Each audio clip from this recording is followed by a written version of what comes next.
el informe de CEPAL no toma en cuenta, o mejor dicho, en uno de sus aspectos, porque en algunas otras cosas la CEPAL señala que los niveles de inversión de cada país hay que medirlos en relación a su estructura y a su capacidad instalada en materia de contención social, en materia de salud, y en ese sentido Uruguay está por lejos mucho más estructurado y con mayor capacidad de respuesta que el resto de los países de América Latina.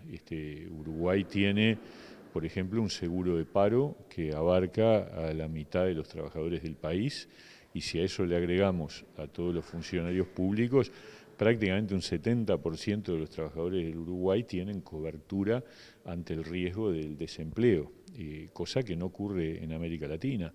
En América Latina el total de trabajadores cubiertos frente al riesgo del desempleo es el 17%, de acuerdo a la propia CEPAL, a la OIT, perdón. Y si retiramos los casos de Uruguay y Chile, el porcentaje de trabajadores cubiertos baja al 6%. O sea que el nivel de falta de respuesta ante la crisis del empleo en el resto de América Latina es muy alto. Por lo tanto, es lógico que otros países hayan tenido que instrumentar medidas de emergencia para sustituir la ausencia de una estructura de contención. Uruguay la tiene. Entonces, cuando se mide lo que cada país aportó en materia de emergencia, hay una injusticia con Uruguay, porque no se toma en cuenta, por ejemplo, que el Uruguay lleva invertidos 250 millones de dólares en seguro de paro en los últimos 5 meses. 250 millones de dólares es una cifra realmente, ya con eso estamos hablando de medio punto del PBI, a eso hay que agregarle el subsidio por enfermedad. El Uruguay tiene instalado un sistema que permitió atender a las personas que quedaron en situación de cuarentena o a los mayores de 65 años para que no tuvieran que ir a trabajar por ser población en riesgo.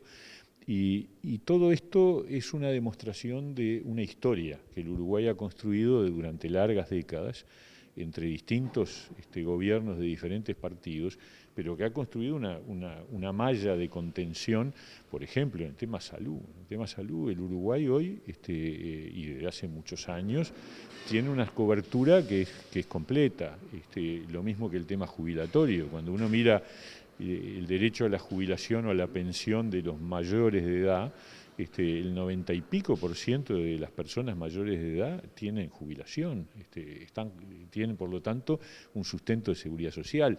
Hay asignaciones familiares focalizadas para los niños en situación de pobreza. Entonces todo eso es una capacidad instalada que es muy injusto que no se la tome en cuenta cuando se analiza lo que cada país invirtió en situación de pandemia. Y la prueba de que eso es así es cuando se pronostica qué va a pasar con los distintos países. Entonces, fíjese el tema de la caída del PBI. La caída del PBI prevista para América Latina en 2020 es del orden del 9%. A Uruguay le pronostican como máximo un 5% y yo creo que va a andar por debajo de eso. La pobreza en América Latina se estima que va a crecer 7 puntos en este año de pandemia. En Uruguay la estimación es que apenas crecería un 2-3%. Entonces, ¿qué quiere decir? Quiere decir que el Uruguay va a tener una situación post-pandemia o en el año de la pandemia bastante menos mala que el resto de América Latina. Y entonces, ¿por qué?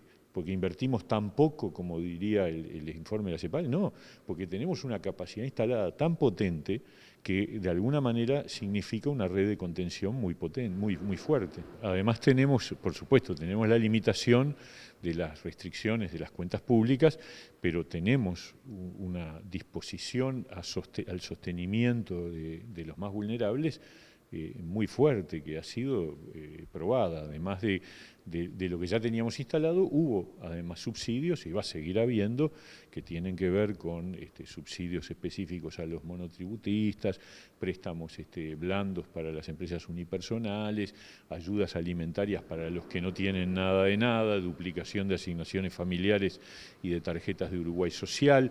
O sea, hemos construido una respuesta que responde a cada grupo y categoría de población.